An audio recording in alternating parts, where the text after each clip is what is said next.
खबरों की खबर में आपका स्वागत है। मैं हूं तृप्ति। दुनिया भर में सुशांत के लिए न्याय मांगने वाले करोड़ों लोगों के कलेजे को आज ठंडक मिल गई। सुप्रीम कोर्ट का फैसला आते ही लाखों लोगों की आंखें नम हो गईं, जैसे कि उनकी मन की मुराद पूरी हो गई हो। सुशांत सिंह राजपूत की मौत के मामले में देश की सर्वोच्च अदालत ने भी सीबीआई जांच पर मुहर लगा दी। ये वो फैसला है जिसे सुनने के लिए सुशांत के परिवार और दोस्तों के अलावा उनके लिए इंसाफ की गुहार लगा रहे देश और दुनिया में उनके करोड़ों फैंस 2 महीने से इंतजार कर रहे थे। अब सीबीआई पूरे अधिकार के साथ इस केस की जांच करेगी और सुशांत की मौत का सच सामने लाएगी। वो सच जिसे छिपाने का आरोप सुशांत की मौत के दिन से ही मुंबई पुलिस पर लग रहा है। कोर्ट का ये फैसला मुंबई पुलिस के लिए एक करारे तमाचे की तरह है।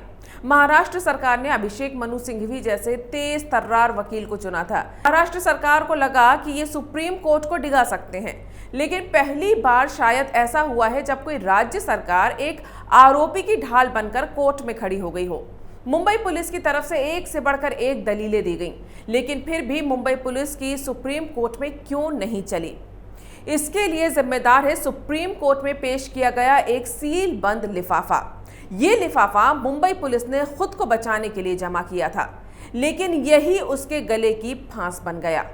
कैसे इस लिफाफे की वजह से पासा पलट गया, ये मैं आपको आगे बताऊंगी, लेकिन इससे पहले आपको बता दूं कि मुंबई पुलिस ने कोर्ट में सुशांत के पिता की उस एफआईआर को कानूनन गलत बताया था जो उन्होंने बिहार पुलिस के पास दर्ज करवाई थी, और इसी आधार पर मुंबई पुलिस ने कहा था कि जब कानूनन एफआईआर गलत है तो बिहार सरकार केंद्र से सीबीआई की सिफारिश कैसे कर सकती है, वो भी गलत है।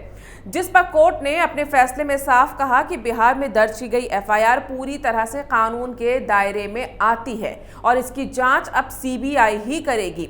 इतना ही नहीं, कोर्ट ने यह भी कहा कि अब सुशांत मामले से जुड़ी कोई भी एफआईआर सिर्फ सीबीआई के अंडर में ही आएगी। मतलब अब मुंबई पुलिस या किसी भी स्टेट की पुलिस के पास कोई सुशांत से संबंधित मामला आता है, उसकी एफआईआर दर्ज होती है, तो पुलिस को उसे सीबीआई को रेफर करना पड़ेगा। अब तक सीबीआई ने मुंबई में अपनी कार्रवाई इसलिए शुरू नहीं की थी क्योंकि मुंबई पुलिस जांच पर कोर्ट का फैसला आने से पहले मदद करने से मना कर रही थी। अब खुद सुप्रीम कोर्ट ने अपने फैसले में कहा है कि मुंबई पुलिस को सारे सबूतों, गवाहों और अब तक लिए बयानों को सीबीआई को सौंपना पड़ेगा। अब कोर्ट को भी मुंबई पुलिस की जांच में कुछ तो कमी दिखाई दी होगी, तभी जांच सीबीआई को सौंपने का फैसला दिया गया है। अदालत में पेश किए गए एक बंद लिफाफे ने मुंबई पुलिस का सारा खेल बिगाड़ दिया। खास बात यह है कि ये लिफाफा अदालत को खुद मुंबई पुलिस ने ही दिया था। आपको याद होगा कि सुप्रीम कोर्ट में इस मामले की सुनवाई 5 अगस्त को शुरू हुई थी। 11 अगस्त को दूसरी सुनवाई के दौरान भी सभी पक्षों ने अपनी दलीलें रखी थी। इसमें एक पक्ष था बिहार सरकार, दूसरा था मुंबई पुलिस, तीसरा था सीबीआई की तरफ से केंद्र के सॉलिसिटर जनरल और चौथे थे सुशांत के पिता के वकील।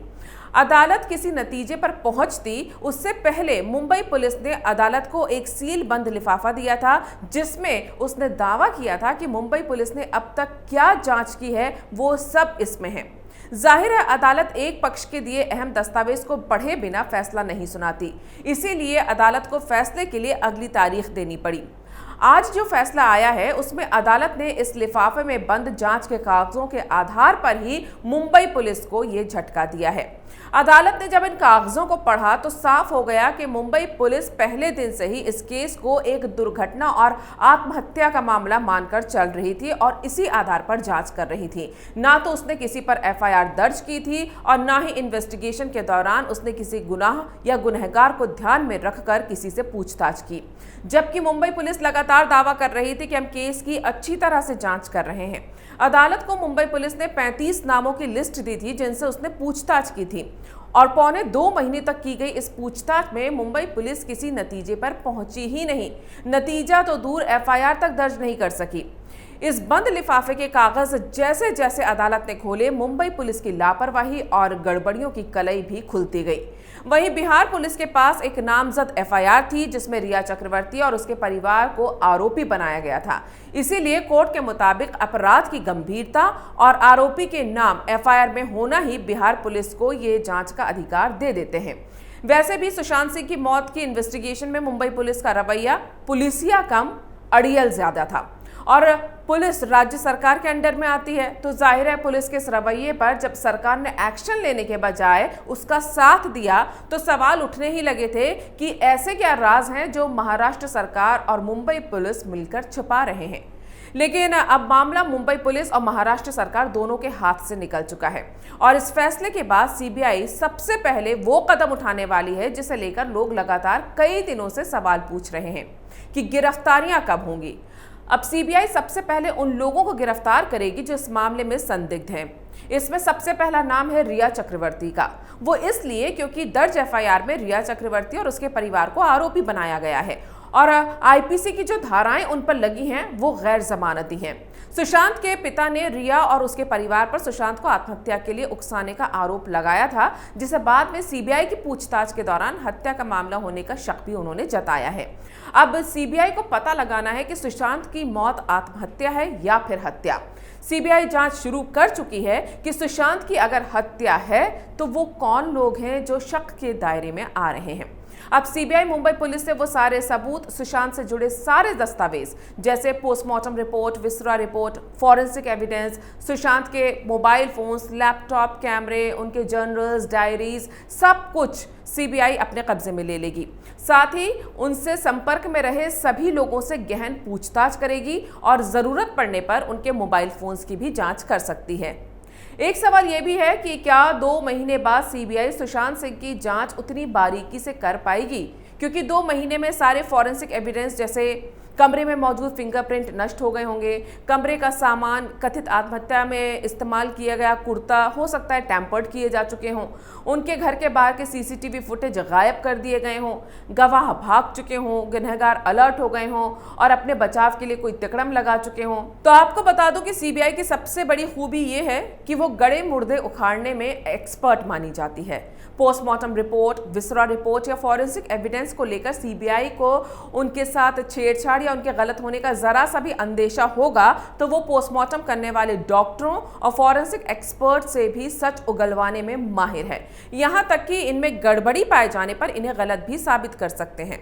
इस वक्त भले ही सुशांत के घर का पूरा नक्शा बदल दिया गया हो, लेकिन सीबीआई उसे फिर से 14 जून यानी सुशांत की मौत वाले दिन जैसा तैयार करेगी और पूरे घटनाक्रम को रिक्रिएट करेगी, जिसमें घर में मौजूद लोगों की गवाही के मुताबिक कैसे उन्होंने दरवाजे का ताला तोड़वाया, कैसे सुशांत की बॉडी को नीचे उतारा गया, पुलिस के आने में कितनी देर लगी और उतनी देर तक घर में किस तरह की हलचल रही, और सबसे अहम बात, सुशांत की बॉडी को नीचे लाने का पूरा सीन क्रिएट किया जाएगा।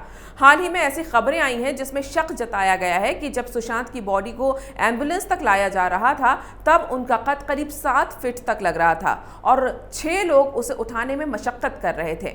ऐसे में कहा जाने लगा था कि कहीं सुशांत के साथ किसी और की डेड बॉडी भी उस सफेद कपड़े में तो नहीं लिपटी है। इन दिनों सुशांत की मौत से जुड़ी जितनी भी थ्योरीज सामने आ रही हैं, अगर सीबीआई की जांच उनमें से किसी से मिलती जुलती निकलती है तो वो इस पर भी ध्यान दे सकती है। सीबीआई के सामने सबसे बड़ा चैलेंज होगा दिशा और सुशांत की मौत के बीच के कनेक्शन को जोड़ना। अब सीबीआई को पूरा अधिकार है कि वो सुशांत की जांच के दौरान दिशा सालियान की कथित आत्महत्या की फाइल भी खुलवा सकती है और मुंबई पुलिस को सीबीआई की मदद करनी ही पड़ेगी, क्योंकि ऐसा ना करना सुप्रीम कोर्ट की अवमानना होगा। वैसे कुछ लोग और मीडिया का एक खास वर्ग ये कहते रहे हैं कि सुशांत केस में मीडिया ट्रायल के जरिए अदालत पर सीबीआई जांच के पक्ष में दबाव बनाया गया है। तो उन लोगों की जानकारी के लिए मैं आपको बता दूं कि सुप्रीम कोर्ट के जज सिर्फ तथ्यों, तर्कों, दलीलों और सबूतों के आधार पर अपना फैसला देते हैं, क्योंकि वो जानते हैं कि देश की इस सर्वोच्च अदालत में दिया गया फैसला सिर्फ एक फैसला नहीं होता बल्कि देश में नजीर बनता है। अब अगर ये केस भी नजीर बनता तो देश में सुप्रीम कोर्ट के इस फैसले का उदाहरण देकर एक राज्य में किए गए क्राइम की एफआईआर दूसरे राज्य में दर्ज कर उसकी जांच करने को सही ठहराया जा सकता था, जिससे देश में फेडरल व्यवस्था बिगड़ने का डर पैदा हो जाता। अपने फैसले में भी सुप्रीम कोर्ट ने इस बात को ध्यान में रखा है और कोर्ट ने साफ कहा है कि ये सिर्फ सुशांत सिंह केस के लिए सुनाया गया फैसला है, इसे आगे नजीर ना माना जाए। यही वजह है कि सुप्रीम कोर्ट के इस फैसले की सब तारीफ कर रहे हैं। सुशांत की मौत का सच सीबीआई सामने लेकर आएगी। जांच शुरू भी हो चुकी है, जांच टीम के कुछ लोग मुंबई पहुंच चुके हैं, लेकिन हमारी जिम्मेदारी यहीं खत्म नहीं होती है। हमारी नजर केस से जुड़े हर पहलू पर टिकी है। हम आपको लगातार सुशांत की मौत से जुड़ी हर जानकारी पहुंचाते रहेंगे। अगर आपको ये वीडियो पसंद आया है तो इसे लाइक करें, शेयर करें और कैपिटल टीवी को सब्सक्राइब करें।